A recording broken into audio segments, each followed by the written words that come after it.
Coucou tout le monde, j'espère que vous allez bien. Je suis ravie de vous retrouver sur ma chaîne Au Boudoir de Candy Shy. Aujourd'hui, on va parler des sorties du mois de juin.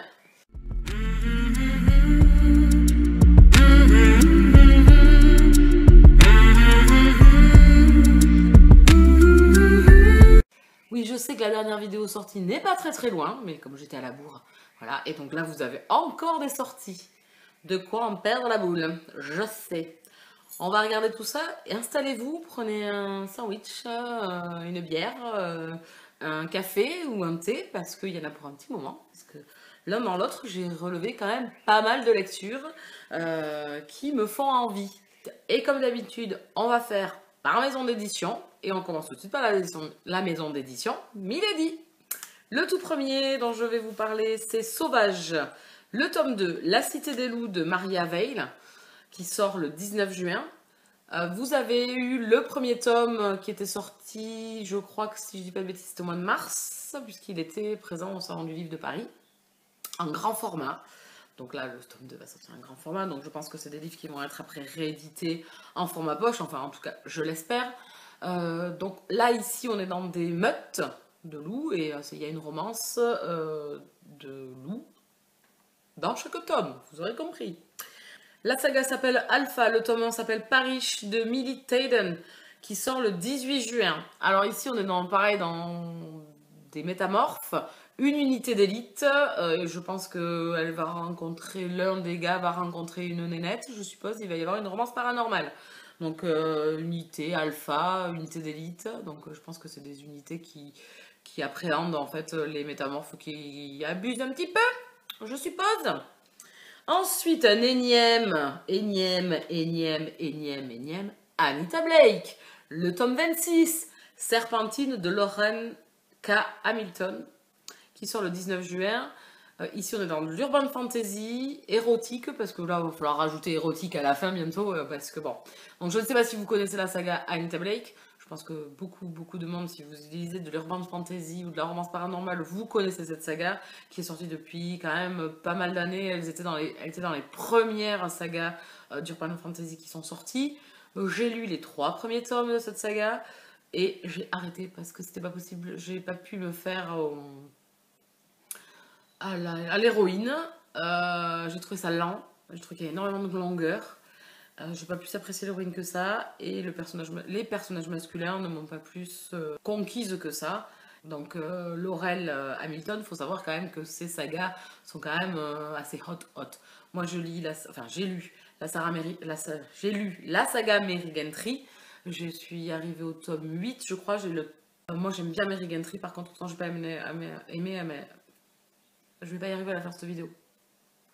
Autant je n'ai pas aimé Anita Blake, autant j'aime beaucoup Mary Gantry. Donc je suis fait partie des Mary Gantry et pas des Anita Blake. Ensuite, chez Bragelonne, les chroniques saxonnes, le tome 1, le dernier royaume de Bernard Cornwell. Je vais avoir du mal aujourd'hui, hein, je pense. Alors déjà que ça va être long, si en plus je n'arrive pas à parler, vous n'êtes pas parti encore. Hein. Le 12 juin, donc en fait ici, c'est les romans écrits de la saga Last Kingdom qui passe sur Netflix. Je ne sais pas si vous avez entendu parler ou pas, avec Uhtred. Donc en fait, il est d'origine anglo-saxon, il est saxon en fait, et il se fait kidnapper par les Vikings qui viennent envahir ses terres. Et en fait, Uhtred est enfant, et en fait, il devient grand, et donc il est tiraillé entre son pays d'adoption, donc les Vikings, et les Saxons, son pays d'origine. Voilà. Et donc moi il me tente bien parce que j'ai vu le premier épisode, je crois, ou les 2 premiers épisodes de la saga, et c'est pas mal du tout. C'est assez violent, mais c'est pas mal. Donc et le personnage de Uhtred est pas mal à regarder. Ah, appeler un chat un chat. Hein. Ensuite, chez Michel Lafon, D'ici là porte-toi bien de Karen Ponte qui sort le 6 juin. Donc le nouveau Karen Ponte, moi j'ai lu donc celui-ci là, T'as promis que tu vivrais pour moi, et j'avais lu aussi Avec des si et des peut-être et Un merci de trop. Donc voilà, j'ai lu 3 romans déjà de cet auteur. C'est vraiment plaisant de lire du Karen Ponte, il y a toujours des sujets forts, c'est touchant, et en même temps il y a de l'humour. Voilà, les personnages sont souvent touchants, et on va toucher des jeunes femmes qui vont être des fois à des périodes compliquées de leur vie, qui vont chercher la romance. Voilà. Donc la couverture est toujours tout aussi pétillante. Voilà, les romans de Karen Ponte sortent toujours un peu à la même période avant l'été là, et c'est toujours des petits romans, toujours adorables. C'est vraiment très sympa. Bon, j'enlèverai le bandeau.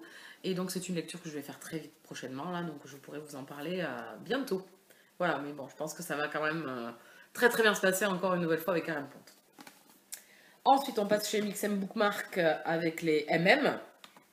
Sans frontières, le tome 1 Humanité de Camille Gedel qui sort en papier cette fois-ci le 10 juin. Celui-là, je vais me le lire bientôt, je pense. La saga Désir interdit, pardon, le tome de Séduction de Joanna Chambers que j'ai lu. J'ai pas encore eu le temps de vous en parler en vidéo, mais ça va arriver bientôt prochainement. Il sort en papier là. Voilà, il est sorti en e-book. C'est un e-book que j'ai acheté en avril. Oui. Et que j'ai lu en suivant. Et donc du coup là sort la version papier. Ensuite, X-World, le tome 2, Le lanceur de maléfices de Jordan L. Hawke, qui sort le 10 juin en e-book. Alors, Jordan L. Hawke, j'ai lu moi Wyborn et Griffon, et donc là on est dans la même veine, on va dire, c'est de l'historique fantasy elle-même. Et donc, j'ai pas commencé cette saga, je vais quand même continuer d'abord Wyborn et Griffon, mais je l'ai noté, parce que bien évidemment que j'aurai envie de le découvrir plus tard. Ensuite, Tiak Efrain, le tome 1, La bête de Bodwin, Mine, Moore, de Harper Fox. Alors là, c'est des titres. Ensuite, le tome 2 va sortir dans la foulée. En fait, ils sortent tous les deux. Le 12 juin, j'ai fait plus d'une vidéo. Là, je pense que je patauge dans la semoule. Là. Voilà, donc le tome 2 va s'appeler Les disparus de Falmouth. Et en fait, ici, on est avec des flics dans une petite ville. Et en fait, le flic va avoir un nouveau coéquipier qui est en fait un peu voyant. Donc le duo va être assez, je pense, atypique et assez sympa. Donc les deux tomes sortent dans le même jour. Et ça me tente fortement. Donc flic, duo, romance, enquête, à voir. Au vu des quatrièmes de couverture, je n'ai pas lu les résumés, bien évidemment, comme d'habitude, les gars. Le grimoire de Eiffel de Langley Hyde, qui sort le 26 juin en e-book. Donc ici, on va être avec des professeurs, une école de la magie. Non, ce n'est pas Harry Potter. Arrêtez, les gars. Non, en fait, c'est un jeune homme bourgeois, je crois, qui est envoyé dans une école, qui va devenir professeur. Il y a de la magie, voilà. Donc moi, la couverture me plaisait bien. Un peu les éléments donnés que j'ai glanés me suffisent amplement, donc j'ai trop envie de me le lire, celui-là, il me fait très envie. Ensuite, pour une fois, je vais parler de la collection Infinity. Oui, vous ne rêvez pas. Les Cœurs Hantés, le tome 1, La Mélodie du Fantôme de A.G. Howard, qui sort le 12 juin en e-book chez Collection Infinity. Donc là, on est dans une jeune femme qui enquête sur un homme mystérieux. Voilà, c'est tout ce que j'en sais. Mais regardez-moi cette couverture. Oui, faiblesse oblige, je sais bien. Mais alors, voilà, ça me tente bien, une jeune femme qui va enquêter sur un homme mystérieux. Qu'est-ce qui va se passer entre eux? Qu'est-ce que cache cet homme? Voilà. J'ai trop envie. Oui, je suis faible. Tentation, le tome 5 d'Ella Frank chez J'ai lu qui sort le 5 juin. Voilà. Donc on retrouve encore une fois Logan et Tate, comme d'habitude. J'ai lu le tome 4, donc bien évidemment, je vais me procurer le tome 5 dans le courant du mois de juin et le lire dans le courant du mois de juin. Ouais, mais déjà, si tu commences à nous parler des livres que tu vas acheter, tu fais déjà ton book haul en nous parlant des sorties et tu nous fais déjà ton prévisionnel lecture du mois de juin. Ouais, je sais, ouais. Vous en avez de la chance quand même. Hein. Chasseuse de vampires, le tome 10, La vipère de l'archange de Nalini Singh, qui est sur le 12. Ici, c'est sur un garde de Raphaël. Donc, est-ce que je dois parler de cette saga? Et je savais même pas qu'on en était au tome 10, parce que moi, je crois que j'ai lu les 2 premiers tomes, je crois. Je suis pas sûre d'avoir lu le tome 3. Je l'ai dans ma pile à lire, le tome 2, le tome 3 et le tome 4, je l'ai dans ma pile à lire. Depuis 1815, encore une fois. Cette saga, elle est géniale. Bon, moi, Nalini Singh, vous savez que je l'adore pour ceux qui me suivent sur la chaîne, avec Psy Changeling. Et donc, elle a écrit cette saga avec Raphaël et Elena. Et j'avais adoré. J'avais lu le premier tome à la sortie, donc ça date, hein, parce que je pense que cette saga est sortie depuis 8 ans, je pense, maintenant. Je suis bien en retard. J'ai le tome 3 à découvrir. Et donc, en fait, au début, on va suivre Elena et Raphaël, donc, qui est un archange, puisque... C'est écrit dans le titre, hein, La vipère de l'archange. L'archange étant Raphaël, vous avez fait la déduction quand même. Vous suivez là. Donc, c'est de l'urban fantasy avec... de la romance, et voilà. Et donc, du coup, plus ça évolue dans l'univers, plus on va rencontrer en fait des personnages qui gravitent autour de Elena et Raphaël. Donc du coup, il faudrait peut-être que je m'y remette. Donc du coup, de voir, beaucoup de du coup ça, hein, de voir la couverture, mais ça m'a donné envie de reprendre la saga, bien évidemment, qui est enfouie au fin fond de ma pile à lire. Quelle honte. Alors que cette saga, elle est géniale. Ah, je vous jure. Chez Black Ink Edition, Le Cri du Silence d'Angel Arekin qui sort le 21 juin. Regardez-moi cette pépite de fou. En plus, je suis allée sur la chaîne Booktube, donc de Book Trailer, et ils ont mis un petit trailer, un petit peu, de ce livre. Donc, faiblesse encore, mais je l'assume, donc je le veux celui-là. Là, vous voyez, là, on voit la fille avec les yeux qui sortent. Je le veux! Voilà, donc je vous en ai parlé, enfin je vous ai montré la couverture sur mon compte Insta, et là il sort en mois de juin, donc je suis dans les starting blocks les gars. Et en plus, je vous dis, allez voir le book trailer, il est vraiment très sympa, donc vous allez le trouver sur, je pense, le Facebook ou l'Instagram de Black Ink, sans problème. Sortira chez Hugo. Ouais, j'ai noté des Hugo là, j'en ai noté plein chez Hugo. Et oui, Wildman, le tome 2, Shelter de Jerry Cronover. Donc la suite. J'ai pas commencé. Je suis pas plus tentée que ça, mais bon. Josh et Hazel, comment ne pas tomber amoureux de Christiana Loren. Donc il sort le 6 juin. Celui-là par contre, alors autant, voilà, je sais pas, les Hugo, je suis toujours un peu réticente. Mais celui-là me tente bien. De Christina Loren. De Christina Loren, j'avais lu les Beautiful Bastard, Beautiful Player et Beautiful je sais plus qui. Voilà, et que j'avais bien aimé. Bon, c'était à l'époque où ça sortait un petit peu après Crossfire et tout ça, donc j'avais bien aimé, c'était assez sympa. Et Josh et Hazel, en fait, c'est deux amis, donc lui sort d'une grosse déception amoureuse, et en fait, Hazel est un peu une jeune femme assez loufoque, et en fait, la relation risque d'être assez drôle. Donc c'est pour ça que je l'avais noté. Et ensuite, Briar You, tome 1, The Chase, de Elle Kennedy, le 6 juin. Donc ça, en fait, c'est spin-off. C'est tiré de l'univers de Off Campus.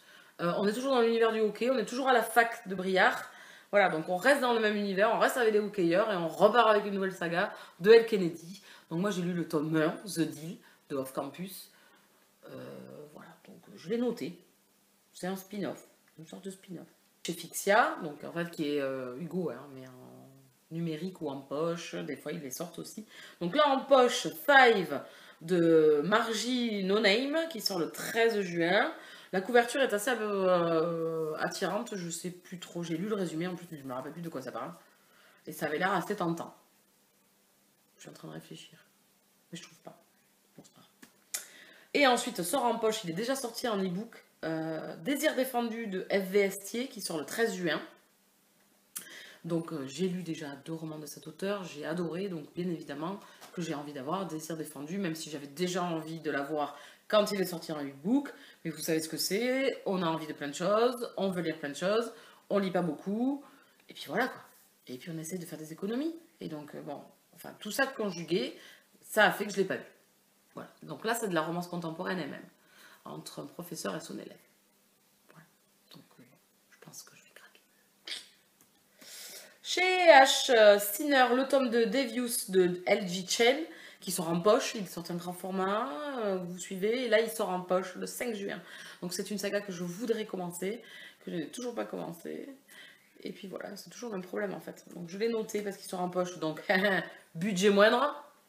Donc là, beaucoup plus attractif. Chez Manex Romance, en fait, qui est la collection de chez Albert Michel en romance contemporaine, érotique, va sortir Lord of Egypt, le ciel de Nout de Enna Fitzbell, qui sort le 4 juin en e-book. Normalement, je devrais recevoir ce roman. Restez connectés, je pense que vous le reverrez passer sur la chaîne ou sur Insta ou etc. Donc du coup, je l'ai noté parce que le résumé a l'air pas mal. On se retrouve en Égypte et une jeune femme en fait. Il y a une romance, mais voilà, je sais plus trop et puis je veux pas trop en savoir, vous savez. Ensuite, chez Charleston, Les Femmes Faraday, le tome 2, Un parfum de rose et d'oubli de Martha Hall Kelly. Je sais pas si vous vous souvenez, était sorti alors en grand format puis en poche. Le tome 1, le lilas ne fleurit qu'après un hiver rigoureux. Et donc là, on reste avec, dans la même veine, avec 3 femmes, 3 destins de femmes, dans des milieux différents. En 1914, on va avoir de l'amitié, ça se trouve en Russie, en 1914. Donc on retrouve le même concept en fait que le tome 1. On va suivre 3 destins de femmes. Et donc ça, j'aime beaucoup. Et ça me donne très très envie. Ensuite, un auto-édité, elle dit la dame. Silent Voice de Mary Matthews. Donc ce roman, je l'ai noté parce qu'il me donne très très envie. Il sort le 30 juin. On est avec un avocat, une enquête et une prison. Enfin voilà, je pense qu'il y a un avocat qui va avoir un client ou une cliente, je ne sais pas trop d'ailleurs. Je ne me rappelle plus. J'ai un trou de mémoire, je ne sais plus. Donc les 3 mots que j'ai notés, c'est prison, avocat, enquête. Donc moi voilà, ces 3 mots ont fait la donne et que j'ai trop envie de le lire. Chez La Musardine. Donc la Musardine, on est dans un côté plutôt érotique. J'ai noté Elisabeth, marquise déchue de Louis Clavel, qui sont le 13 juin. Donc un historique, une jeune femme, un bateau, la fin de l'innocence et une aventure érotique. Donc des pides, voilà. Elles vont en fait traverser, elles sont 2, donc la jeune femme, donc la marquise et sa première dame de compagnie ou sa servante. Elles vont monter dans un bateau et en fait ça va être compliqué pour elles, et puis les matelots vont commencer à, voilà, elles vont essayer d'arriver à leur fin pour essayer d'arriver au bout de leur traversée, puisqu'en fait la marquise veut retrouver son amant. Voilà, donc ça m'a bien botté le concept, je me suis dit mais ouais. Alors est-ce que c'est du cul pour du cul? Je ne sais pas, je ne peux pas vous dire, je n'en sais rien, mais la couverture est assez tape à l'œil, et donc du coup ça m'a donné envie, voilà, voir comment ça va se profiler cette histoire. Et bien nous avons fait le tour. Oui, oui, oui, vous voyez, donc il y en avait quand même pas mal. Il y a quand même du choix pour ce mois de juin. Pas mal de belles choses qui vont sortir. Vais-je craquer sur beaucoup de choses? Je ne sais pas encore, donc vous verrez ça dans les prochains book hauls, bien évidemment. Peut-être que je vous aurais donné envie, vous, de craquer aussi un petit peu, hein, que je ne sois pas toute seule. Voilà. En fait, cette vidéo, c'est le genre de vidéo où tu n'as pas envie de te sentir trop seule, donc du coup, tu essayes de faire craquer les autres aussi en même temps. Voilà, bon, c'est pas très sympa, je sais, mais bon, j'assume. Donc j'espère que cette vidéo vous aura plu. Je vous souhaite à tous et à toutes de très très bonnes lectures. Bisous câlins.